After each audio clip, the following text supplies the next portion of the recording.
કાઠિયાવાડી ઢાબા જેવું લસણિયા બટેટાનું શાક બનાવીશું। એકવાર આ રીતે બનાવીશું તો ખાતા રહી જશો તેવું બનશે।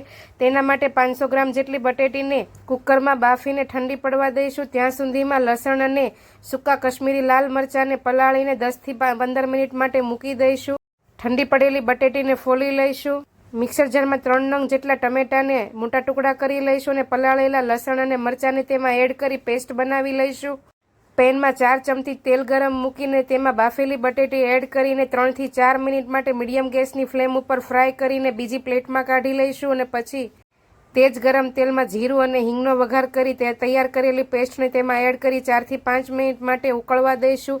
સરસ એવી કૂક થઈ જાય પછી તેમાં હળદર, મીઠું, લાલ મરચું પાવડર, ધાણા જીરું પાવડર એડ કરીને બાફેલી બટેટી એડ કરીશું। ઉપરથી 1 લીંબુનો રસ નાખી બરાબર મિક્સ કરી કસૂરી મેથી ઉપરથી એડ કરીશું અને ગરમા ગરમ પૂરી, રોટલી કે ભાખરી સાથે સર્વ કરી